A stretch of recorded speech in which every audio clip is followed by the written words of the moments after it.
ಆಕಾಶವಾಣಿ ಮಂಗಳೂರು.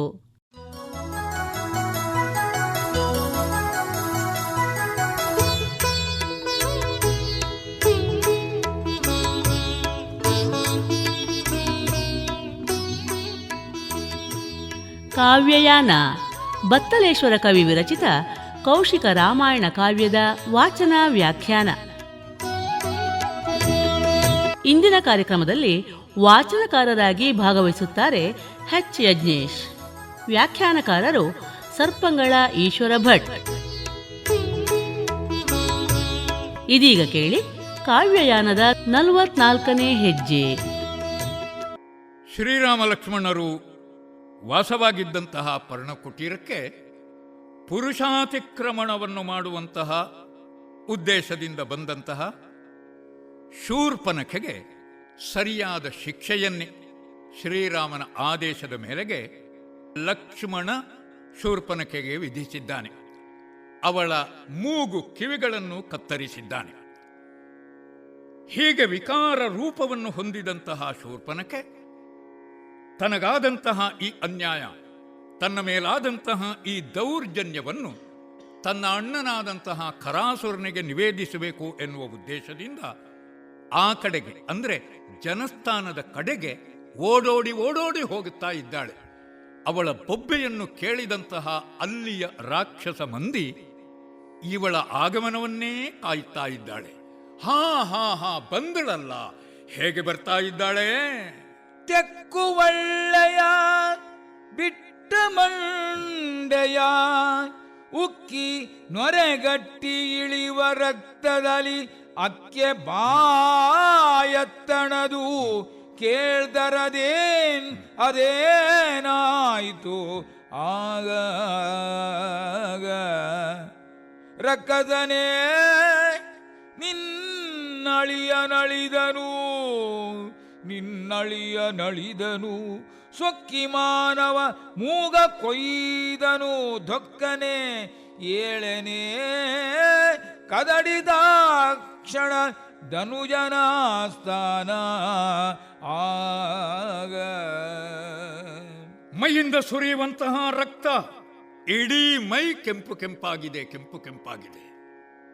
ಆರ್ಭಟೆಯನ್ನು ಹಾಕುತ್ತಾ ಇದ್ದಾಳೆ, ಅದಕ್ಕೂ ಶಕ್ತಿ ಬೇಕು. ಓಡೋಡಿ ಬರ್ತಾ ಇದ್ದಾಳೆ, ಅದಕ್ಕೂ ತ್ರಾಣ ಬೇಕು. ಅದರ ಜೊತೆಗೆ ಮಾನಸಿಕವಾದಂತಹ ಆಘಾತ, ಅದನ್ನು ತಡೆದುಕೊಳ್ಳುವುದಕ್ಕೂ ಸ್ಥೈರ್ಯ ಬೇಕು.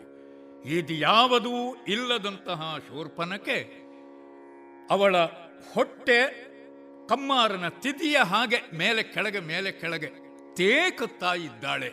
ಆಯಾಸದಿಂದ ಹೇಗೋ ಕಾಲೆಳೆದುಕೊಂಡು ಬರ್ತಾ ಇದ್ದಾಳೆ. ತಲೆ ಕೆದರಿ ಹೋಗಿದೆ. ನೊರೆಯಾಗಿ ಕೆಳಗೆ ಧಾರೆಯಾಗಿ ಇಳಿಯುವಂತಹ ರಕ್ತ. ಆ ರಕ್ತ ಎಲ್ಲಿಂದಲೋ, ಮೂಗಿನಿಂದಲೋ, ಬಾಯಿಯಿಂದಲೋ ಎನ್ನುವುದೇ ಅರ್ಥ ಆಗುವುದಿಲ್ಲ. ಬದಿಗಳಲ್ಲಿ ಕಿವಿಯಿಂದಲೂ ಇಳಿಯುವ ರಕ್ತ. ಅವಳ ಮೂಗೆಲ್ಲಿ, ಬಾಯಿಯಲ್ಲಿ ಎನ್ನುವುದೇ ಗೊತ್ತಾಗುವುದಿಲ್ಲ.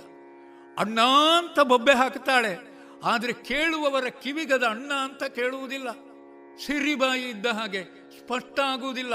ಅಣ್ಣ ಅಂತ ಹೇಳ್ತಾಳೆ, ಸ್ಪಷ್ಟ ಇಲ್ಲ. ಮೂಗಿಲ್ವಲ್ಲ, ಶಬ್ದ ಎಲ್ಲಿ ಸ್ಪಷ್ಟ ಆಗಬೇಕು? ಹಾಗೆ ಬಾಯಿ ಬರ್ತಾ ಇದ್ದರೆ ಅಯ್ಯಯ್ಯೋ ಏನಪ್ಪ ಇದು ಅವತಾರ, ಏನಾಯಿತು ಇವಳಿಗೆ? ಎಲ್ಲವರೂ ಕೇಳುವುದೇ. ಖರನಿಂದ ತೊಡಗಿ ಅಲ್ಲಿರುವಂತಹ 14,000 ಮಂದಿಯಲ್ಲಿ ಕೊನೆಯವನು ಕೂಡ ಏನಾಯಿತು, ಏನಿದೇನಾಯಿತು ಅಂತ ಕೇಳಿದರೆ ಶೂರ್ಪನಖೆ ಖರಾಸುರನ ಮುಂಭಾಗಲಿದ್ದಲ್ಲಿ ನಿಂತುಕೊಂಡು ಅವನಿಗೊಬ್ಬನಿಗೆ ಉತ್ತರಿಸ್ತಾ ಇದ್ದಾಳೆ. ರಕ್ಕಸನೇ, ನಿನ್ನಳಿಯ ನನ್ನ ಮಗ ಶಂಭೂಕನ ವಧೆಯಾಯಿತು.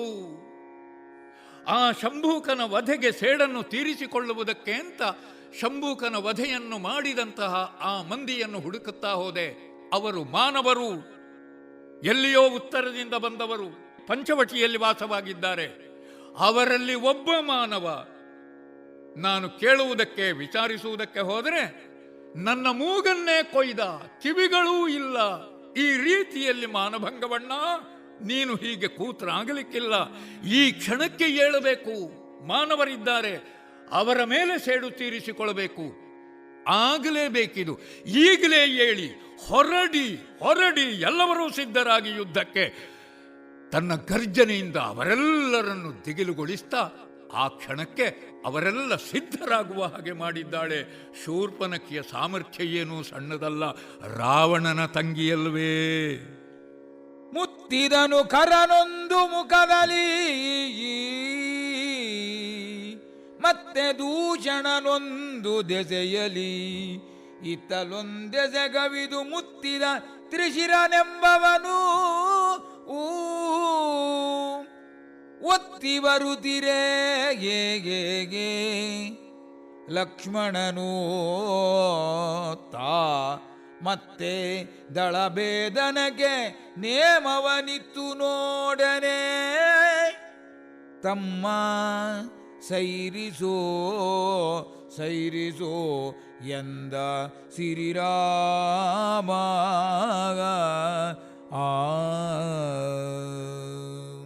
ಜನಸ್ಥಾನ ಅಲ್ಲಿರುವಂತಹದ್ದು 14,000 ಮಂದಿಯ ಒಂದು ರಾಕ್ಷಸ ಪಡೆ. ರಾವಣನ ಸಾಮ್ರಾಜ್ಯದ ಉತ್ತರದ ಗಡಿಯ ರಕ್ಷಣೆಗೆ ಇರುವವರು. ಅವರ ಆಶ್ರಯದಲ್ಲಿ ಶೂರ್ಪನಖಿ ಇದ್ದಾಳೆ. ಅವಳಿಗೆ ಈ ರೀತಿಯದಾದಂತಹ ದುರವಸ್ಥೆ ಉಂಟಾಗಿದೆ ಅಂತಂದ್ರೆ ತಾವದನ್ನು ಕೇಳಲೇಬೇಕು. ಇಲ್ಲದಿದ್ದರೆ ತಮ್ಮನ್ನುಳಿಯುವುದಕ್ಕೆ ರಾವಣ ಬಿಡುವವನಲ್ಲ. ನಾಯಕರು 3 ಮಂದಿ ಇದ್ದಾರೆ. ಒಬ್ಬ ಖರಾಸುರ, ಇನ್ನೊಬ್ಬ ದೂಷಣ, ಮತ್ತೊಬ್ಬ ತ್ರಿಶಿರ. 3 ಮಂದಿ ಸಿದ್ಧರಾಗಿದ್ದಾರೆ. ಹಾಗಾದರೆ ಉಳಿದಂತೆ 14,000 ಮಂದಿ. ಅವರು 3 ಭಾಗವಾಗಿ ಈ 3 ಮಂದಿಯ ಹಿಂದೆ 3 ತುಕಡಿಗಳಾಗಿ 3 ಕಡೆಯಿಂದ ಆಕ್ರಮಣವನ್ನು ಮಾಡ್ತಾ ಇದ್ದಾರೆ. ಒಂದು ಕಡೆಯಿಂದ ಸ್ವಯಂ ಖರ, ಇನ್ನೊಂದು ಮುಖದಿಂದ ದೂಷಣ, ಮತ್ತೊಂದು ದೆಸೆಯಿಂದ ತ್ರಿಶಿರ. 3 ಭಾಗದಿಂದ ಒತ್ತಿ ಒತ್ತಿ ಒತ್ತಿ ಮುಂದೆ ಬರ್ತಾ ಇದ್ರೆ ಗಮನಿಸಿದ ಲಕ್ಷ್ಮಣದೇವ, ಎಲ ನಿರೀಕ್ಷಿಸಿಯೇ ಇದ್ದರು ಅವರು. ಇಷ್ಟಕ್ಕೆ ಹೋಗಲಿಕ್ಕಿಲ್ಲ, ಇದರ ಮುಂದುವರಿಕೆ ಇರಬಹುದು ಎನ್ನುವ ಹಾಗೆ. ನಿಜವೇ ಆಯಿತಲ್ಲ, ಹೆದರಬೇಕಾಗಿಲ್ಲ, ತಾನೊಬ್ಬನೇ ಸಾಕು. ಲಕ್ಷ್ಮಣ ನೇರವಾಗಿ ತನ್ನ ಅಣ್ಣನ ಬಳಿಗೆ ಹೋದ. ಅವರು ಮತ್ತೆ ಬಂದಿದ್ದಾರಣ್ಣ, ವಿಶಾಲವಾದಂತಹ ಸೇನೆ ಇದೆ, ಏನೂ ಚಿಂತೆ ಇಲ್ಲ, ನಾನದನ್ನು ಧೂಳಿಪಟ ಮಾಡ್ತೇನೆ, ನನಗೆ ಅಪ್ಪಣೆ ಕೊಡು ಅಂತ ಕೇಳಿದರೆ ಸಮಾಧಾನದಿಂದಲೇ ಶ್ರೀರಾಮ ಹೇಳ್ತಾನೆ, ತಮ್ಮ ಸೈರಿಸು, ನೀನಲ್ಲ, ನೀನು ಬೇಡ, ನಾನೇ ಇದನ್ನು ಮಾಡ್ತೇನೆ. ಮೊಗವ ನೋಡುತ್ತ ಜನಕ ಜಾತೆಯ ಬಿಗಿದ ಜಡಗಳ ಜಾಲವೆಲ್ಲವ ತೆಗೆದು ಗೋಗೋ ಭಸಿತವ ಜಪಿದೆಯೇಗೆ ಪಟ್ಟವ ಬಿಗಿದೋ ಬಾಳದಲ್ಲಿ ಉಗುಚಿ ಬಿಲುಗವ ಜಣಿಗೆ ಸೆಳೆದನು ಬಿಗಿದ ನಾರಿಯ ಬಿಗಿದ ನಾರಿಯ ನೀವಿ ಸರಳನು ತೆಗೆದು ಸೀತಾರಾಮ ನಿಳಿದನು ಪರ್ಣಮಂದಿರವಾಗ ಆಗಾಗ. ರಾಮ ಹೊರಟಂತಹ ಬಗೆ, ಯುದ್ಧಕ್ಕೆ ಸಿದ್ಧನಾದ ಬಗೆ ಎಷ್ಟು ಚಂದ ಅದು, ಎಷ್ಟು ಚಂದಕ್ಕೆ ಹೇಳಿದರು ಅದನ್ನಿಲ್ಲಿ. ಸೀತಾದೇವಿಯ ಮುಖವನ್ನು ಒಂದು ಕ್ಷಣ ನೋಡಿದನಂತೆ ಶ್ರೀರಾಮಚಂದ್ರ.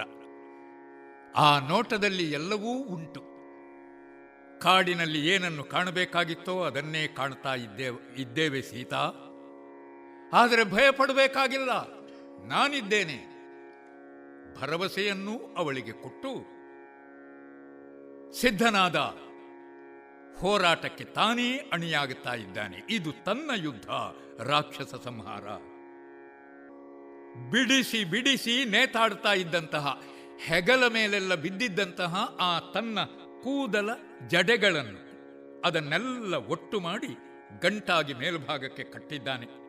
ಯುದ್ಧಕ್ಕೆ ಯಾವ ರೀತಿಯಲ್ಲಿಯೂ ತೊಂದರೆಯಾಗದಂತೆ ಬಿಗಿದು ಜಡೆಗಳ ಜಾಲವೆಲ್ಲವ. ಅಷ್ಟಾದ ಮೇಲೆ ತೆಗೆದು ಭಸಿತವ ಜಪಿಸೆ ಪಟ್ಟವ ಬಿಗಿದು ಬಾಳದಲ್ಲಿ. ಭಸ್ಮವನ್ನು ಜಪ ಮಾಡುತ್ತಾ ತನ್ನ ಹಣೆಯ ಮೇಲೆ ಅಡ್ಡಲಾಗಿ ಧರಿಸಿಕೊಂಡಿದ್ದಾನೆ. ಶಿವಭಕ್ತರು ಹಾಕುವ ಹಾಗೆ ಆ ನಾಮ ಭಸ್ಮನಾಮ. ಕವಿ ಬತ್ತಲೇಶ್ವರ ಸ್ಮಾರ್ತ ಕವಿ ಶಿವಭಕ್ತ. ಹಾಗಾಗಿ ಶ್ರೀರಾಮಚಂದ್ರನನ್ನು ಕೂಡ ಶಿವಭಕ್ತನಾಗಿಯೇ ಕಂಡುಕೊಂಡಿದ್ದಾನೋ ಅಂದರೆ ಅಷ್ಟೆಯೂ ಅಲ್ಲ. ಇಲ್ಲಿ ಸಾಕ್ಷಾತ್ ಶ್ರೀಹರಿಯೇ ಆದಂತಹ ಶ್ರೀರಾಮಚಂದ್ರ ರಾಕ್ಷಸ ವಧೆಗೆ ಸಂಹಾರ ರುದ್ರನ ರೂಪವನ್ನು ಧಾರಣೆ ಮಾಡ್ತಾ ಇದ್ದಾನೆ. ಹಾಗೆ ತಾನು ರುದ್ರನಾಗುವುದಕ್ಕೆ ಬೇಕಾದ್ದು ಹಣೆಯ ಮೇಲೆ ಭಸ್ಮ ಧಾರಣೆ. ಅದನ್ನು ಧರಿಸಿದಾಕ್ಷಣ ಅವನಲ್ಲಿ ವಿಶೇಷ ಪರಾಕ್ರಮ ಮೈಗೆ ಆವೇಶಗೊಂಡಿದೆ. ಅದು ರುದ್ರಾವೇಶ. ಆದ್ದರಿಂದಲೇ ಮುಂದೆ ನೋಡಿ, ಉಕುಚಿ ಬಿಲು ಗವಸಣಿಕೆ. ಆ ಬಿಲ್ಲಿಗೆ ಹಾಕಿದಂತಹ ಗವಸಣಿಕೆ, ಆ ಉದ್ದವಾದ ಚೀಲ, ಅದು ಈ ನಾಗಸ್ವರ ಇತ್ಯಾದಿ ಆ ವಾದ್ಯಗಳಿಗೂ ಅಂತಹ ಚೀಲಗಳಿರ್ತಾವೆ. ಆದರೆ ನಾಗಸ್ವರದ ಕಲಾವಿದ ಅದನ್ನು ನಾಜೂಕಾಗಿ ಹೊರಗೆ ತೆಗೆಯುತ್ತಾನೆ. ತೆಗೆಯುವುದು ತುಂಬ ಚಂದವೇ. ಆದರೆ ಒಬ್ಬ ಯುದ್ಧಕ್ಕೆ ಹೊರಡುವ ಯೋಧ ತನ್ನ ಬಿಲ್ಲು ಉದ್ದವಾದಂತಹ ಚೀಲದಲ್ಲಿದೆ ಅಂತಾದರೆ ಆ ಗವಸಣಿಕೆಯನ್ನು ಕೈಯಿಂದ ಎಳೆದು ತೆಗೆಯುತ್ತಾನೆ. ಅದೇ ರೀತಿಯದಾಗಿ ಎಳೆದು ತೆಗೆದಿದ್ದಾನೆ. ಬಿಲ್ಲನ್ನು ಬಗ್ಗಿಸಿ ಅದಕ್ಕಿರುವ ಹಗ್ಗ ನಾರಿ ಅದನ್ನು ಎಳೆದು ಕಟ್ಟಿ ಒಂದು ಸಲ ಆ ಇಡೀ ನಾರೀ ಹಗ್ಗವನ್ನು ಕೈಯಿಂದ ನಿಧಾನವಾಗಿ ನೇವಿ ಎಲ್ಲ ಸರಿ ಉಂಟೇ ಅಂತ ನೋಡಿದ್ದಾನೆ. ಅಬ್ಬ, ಸರಿಯಾಗಿದೆ. ಬತ್ತಳಿಕೆಯನ್ನು ಬೆನ್ನ ಮೇಲೆ ಕಟ್ಟಿಕೊಂಡಿದ್ದಾನೆ. ಇಷ್ಟಾಗಿ ನಿಧಾನವಾಗಿಯೇ ಎದ್ದ ಶ್ರೀರಾಮ. ಗಂಭೀರವಾಗಿಯೇ ಪರ್ಣ ಕುಟೀರದಿಂದ ಕೆಳಗೆ ಇಳಿದಿದ್ದಾನೆ ಅಂಗಳಕ್ಕೆ. ಅಂದರೆ ತಾನು ಯುದ್ಧಕ್ಕೆ ಸಿದ್ಧನಾಗಿದ್ದೇನೆ ಅಂಗಳಕ್ಕಿಳಿದು 2 ಹೆಜ್ಜೆ ಮುಂದೆ ಬಂದು ಬಲಗಾಲನ್ನು ಮುಂದೆ ಇಟ್ಟು ಎಡಗಾಲು ಸ್ವಲ್ಪ ಹಿಂದಕ್ಕೆ ಸ್ಥಿರವಾದಂತಹ ಆಸನದಲ್ಲಿ ನೆಲೆಯಲ್ಲಿ ನಿಂತುಕೊಂಡಿದ್ದಾನೆ. ಎಡಗೈಯಲ್ಲಿ ಧನುಸ್ಸು, ಬಲಗೈಯಲ್ಲಿ ಒಂದೊಂದೇ ಬಾಣಗಳನ್ನು ತೆಗೆಯುವುದಕ್ಕೆ ತೊಡಗಿದ್ದಾನೆ.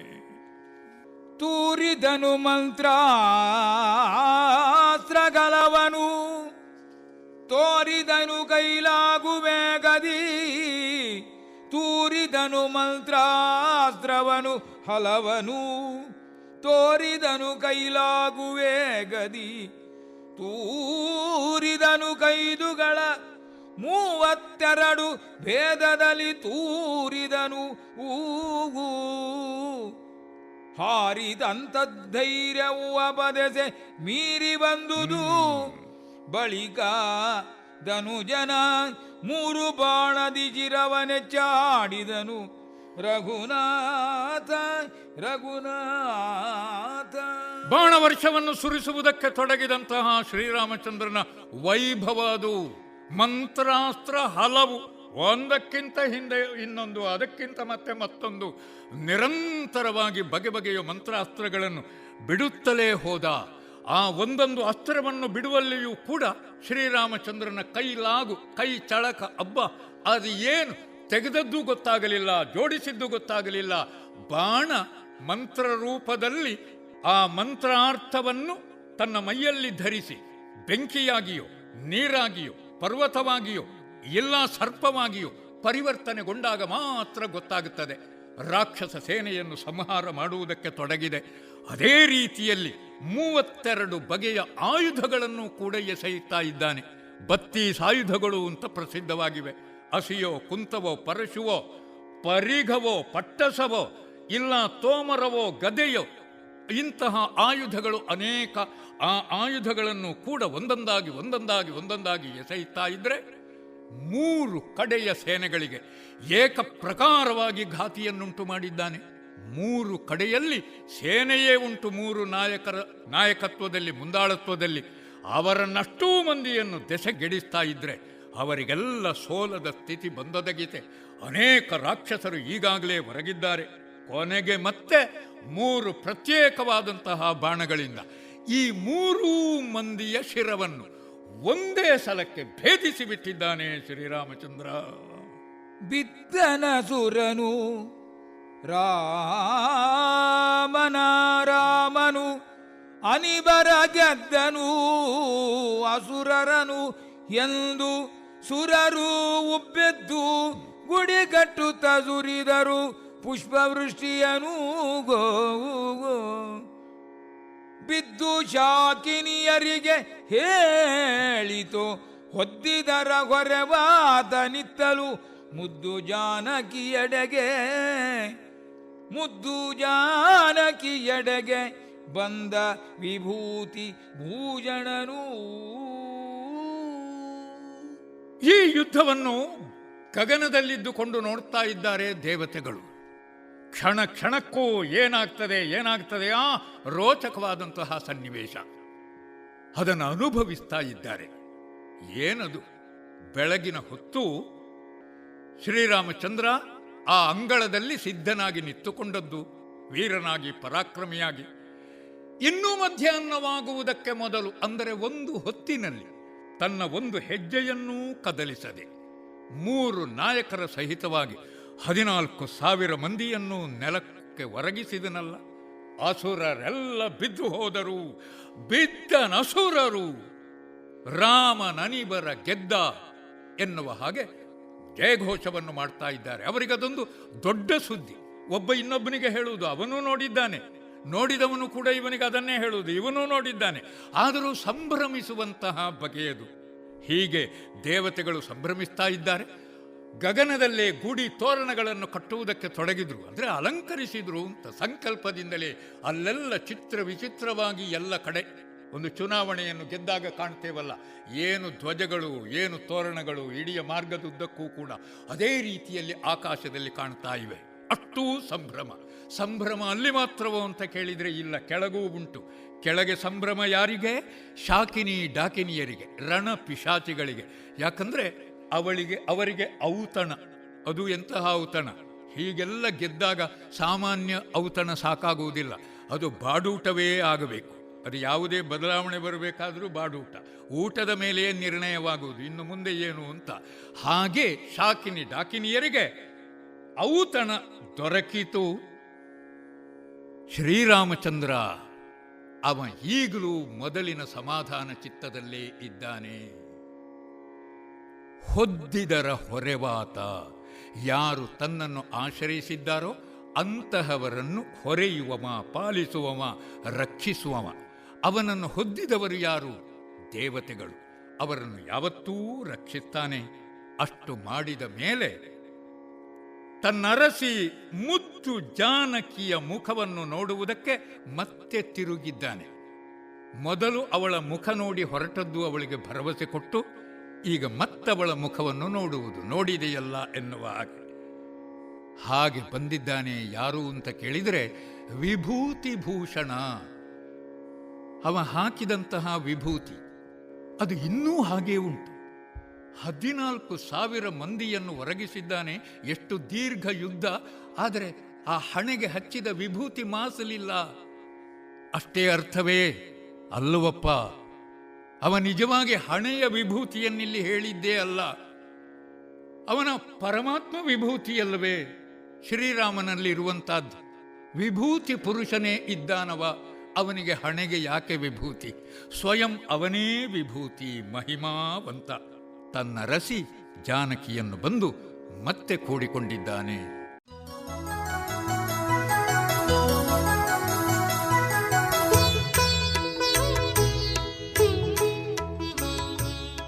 ಇದುವರೆಗೆ ಕಾವ್ಯಯಾನ, ಬತ್ತಲೇಶ್ವರ ಕವಿ ವಿರಚಿತ ಕೌಶಿಕ ರಾಮಾಯಣ ಕಾವ್ಯದ ವಾಚನ ವ್ಯಾಖ್ಯಾನದ 44ನೇ ಹೆಜ್ಜೆ ಪ್ರಸಾರವಾಯಿತು. ಇಂದಿನ ಕಾರ್ಯಕ್ರಮದಲ್ಲಿ ವಾಚನಕಾರರಾಗಿ ಭಾಗವಹಿಸಿದ್ದವರು ಎಚ್ ಯಜ್ಞೇಶ್, ವ್ಯಾಖ್ಯಾನಕಾರರು ಸರ್ಪಂಗಳ ಈಶ್ವರ ಭಟ್.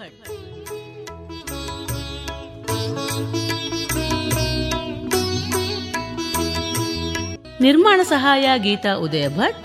ಕಾರ್ಯಕ್ರಮ ನಿರ್ಮಾಣ ಲತೀಶ್ ಪಾಲ್ದಾನೆ.